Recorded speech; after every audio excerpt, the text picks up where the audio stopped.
Chapter 3, Sunday. When Lulu and Me-ellie woke up on Sunday morning, there, right outside the window, was Lulu's father. He had a trash bag and a pointy stick, and Lulu's seaside shovel for scooping. Why? There was garbage all over the garden. Not just the little bit of garbage that Lulu's family had thrown away, but also everything left behind from the people who had stayed in the cottage the week before. The dog from the sea must have come to visit, said Lulu, and she was pleased. He made an awful mess, said Me-ellie. Perhaps we will have to take the trash into the house at night after all, said Lulu's mother after breakfast time.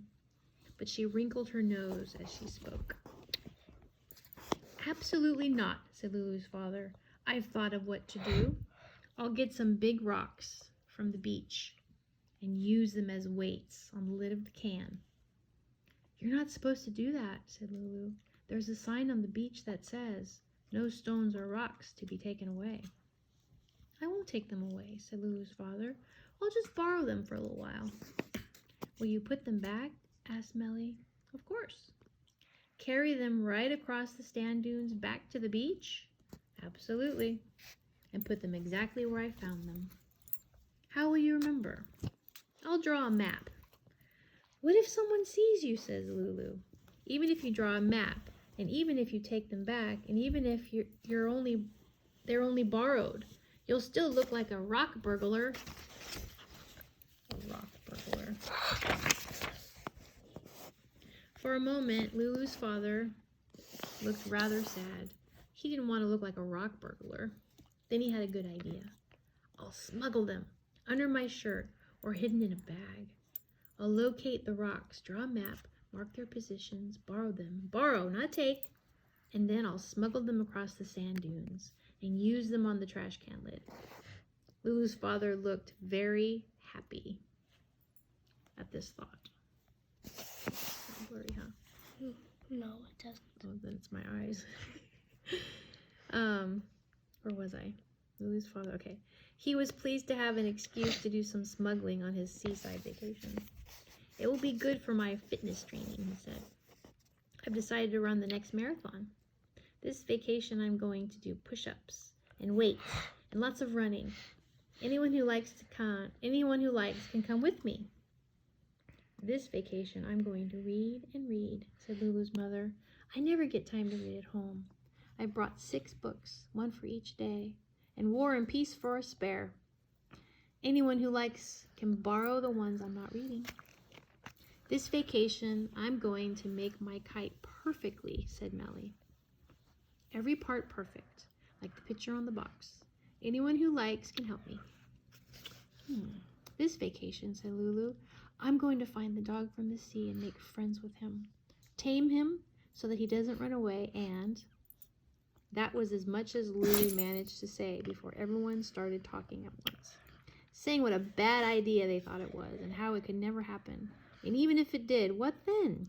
It wouldn't be kind to the dog from the sea to make friends with him and tame him. He would have to be left behind at the end of the week anyway. That's a good point, yeah? Mm-hmm.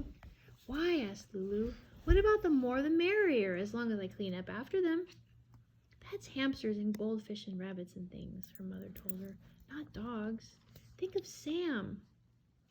Sam would hate it, said Lulu's father. He's the only dog. He's an only dog sort of dog. What does that mean? An only dog sort of dog. No. He wants to be the only dog in the family, right? Mm-hmm. That was true. Sam could put up with parrots, and he really liked goldfish. He didn't mind guinea pigs. He was only slightly annoyed by hamsters and rabbits. But dogs he could not stand. Sam thought dogs were really smelly and noisy and greedy. They were his least favorite animals, even worse than cats.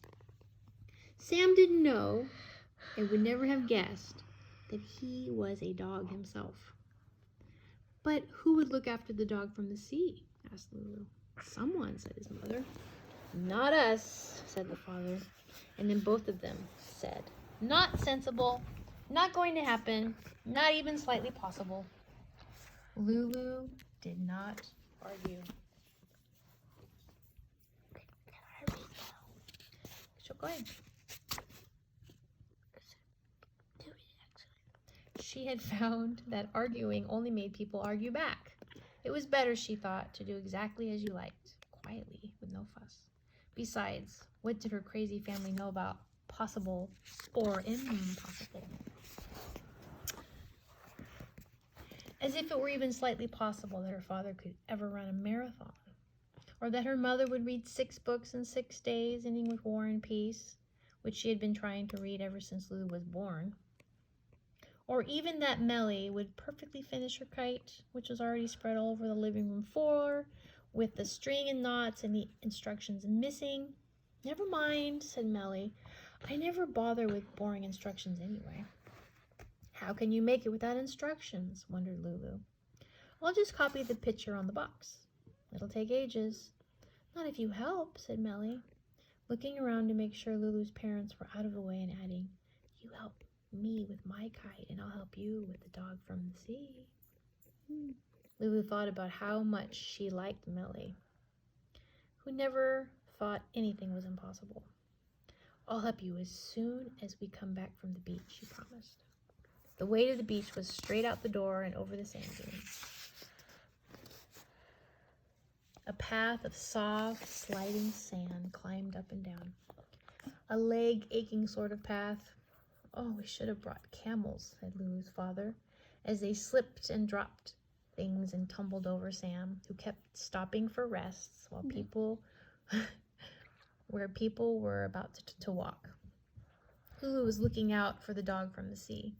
She had filled her pockets with dog biscuits before she left the cottage. Now she lagged behind the others and scattered them along the path as she walked. Just in case, thought Lulu. Not many people came to their end of the beach. Most of the other families on vacation were far away. The umbrellas and picnic blankets were there. Where they had set up their camps looked like tiny bright patches in the distance. Lulu's family made a camp too, a very large one, because there seemed to be so many things they could not do without. Books and shovels and training weights, the frisbee and the towels, the picnic blanket and picnic things. The windscreen, because Sam did not like chilly breezes, Sam's beanbag, so that he could snooze in comfort, and of course, his dog food dish, and his water bowl, and a big bottle of water. The dog from the sea found his trail of biscuits very quickly. And after that, it did not take him long to find Lulu in the camp. From high up on the sand dunes, he watched everything that happened.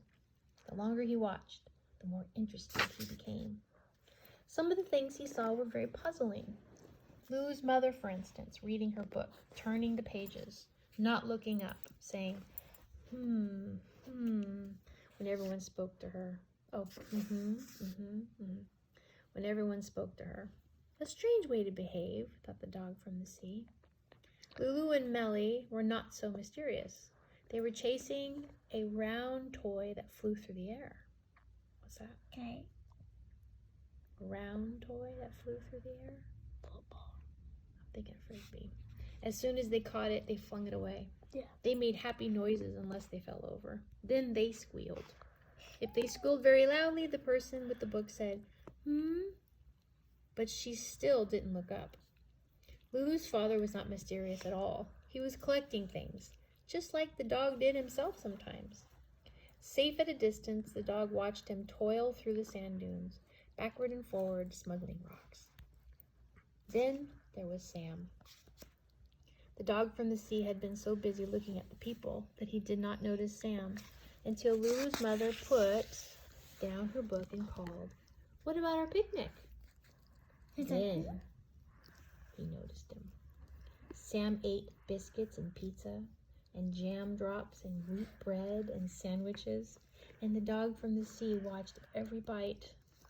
He wanted the sandwiches so much he cried a little as he saw them vanish. But the thing he longed for most of all was Sam's water bowl. The beach was a thirsty place for a dog to live. The golf course stream at one end was guarded by golfers. The kiddie pool at the other end was guarded by paddlers. When the dog from the sea saw Sam's water bowl brimming with clear water, he crept closer and closer. The food was all gone, the last of the pizza and jam drops, and wheat bread and sandwiches all eaten up. Lulu's mother put down her book, stretched her arms, and wandered off to collect shells. Lulu's father did some stretches and set off to jog along the surf. Only Lulu and Me-ellie and Sam were left. The dog from the sea was hardly frightened at all of people who were Lulu and Me-ellie's size. And he had a strong feeling that he could run faster than Sam. And he was very thirsty. He took a step forward, and then another, creeping through the sand dune grasses. Then suddenly, Sam saw him. "Ruff, ruff, ruff, ruff," barked Sam. "Ruff, ruff, ruff," and he tumbled off his beanbag. "Ruff, ruff, ruff." Sorry, Stewie. And he actually set off at a teddy bear trot toward the dog from the sea. Sorry, Stewie.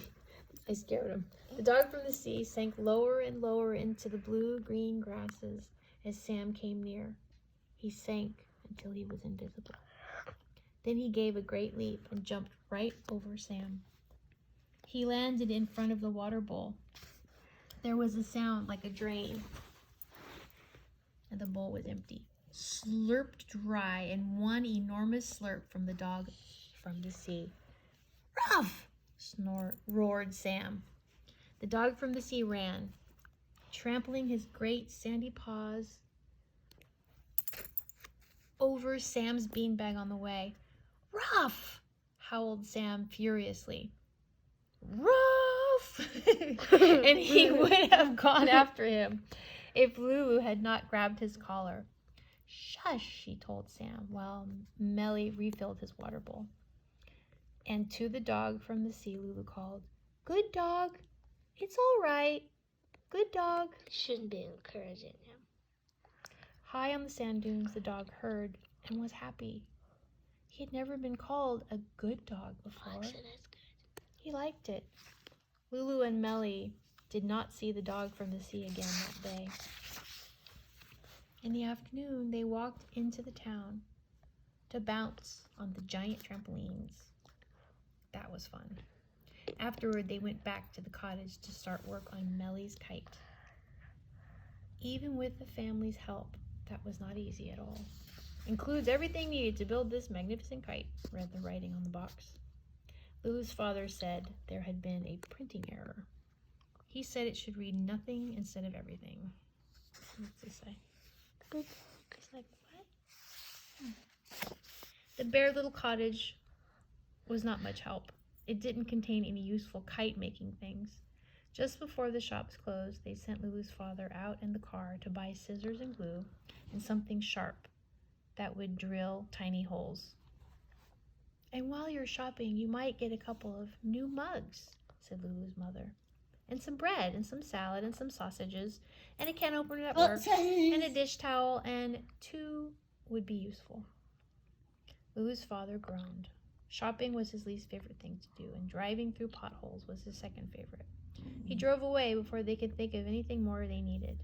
"Scotch tape," remembered Me-ellie, watching the dust fly up as he bumped down the road. "More dog food in a frying pan," added Lulu's mother. "Oh well, we'll send him tomorrow again." "Poor thing. Never mind. We'll be extra nice to him when he comes back." They were very kind to Lulu's father when he came bumping home. They let him barbecue the sausages, and afterward they played softball with him, and then they helped him pile his smuggled rocks onto the trash can lid, and then they all went to bed. Everyone went to sleep at once, except Lulu. Lulu thought about the dog from the sea. She thought about the smuggled rocks piled up on the trash can. and she thought how painful it would be if those rocks were to fall on anyone's nose. As soon as Lulu had thought these thoughts, she climbed out of bed, and then out the window. Then she went to the trash can, and began lifting the rocks from its lid. She had to concentrate hard while she was doing this because of the danger of dropping them on her bare feet. She did not look up until she lifted down the last rock, and then she nearly jumped out of her skin. The dog from the sea was creeping toward her like a hungry wolf. "I think I would have screamed," said Me-ellie when Lulu told her the next day. Lulu managed not to scream. Instead, she said, as she had said before, "Good dog, it's all right. Good dog." The dog's tail began to swing with pleasure. "Good dog," said Lulu encouragingly, and she lifted the lid from the trash can and fished out a burnt sausage. He's like, The dog ate all the burnt sausages, and he drank 2 buckets full of water collected for him by Lulu by way of the bedroom window. Then he and Lulu sat together, and Lulu petted him, being careful not to touch the itchy patches where his fleas had made him scratch away his fur. Often she said, "Good dog," as she petted, and every time she said it, the dog's tail beat with happiness. That was how Lulu and the dog from the sea became friends.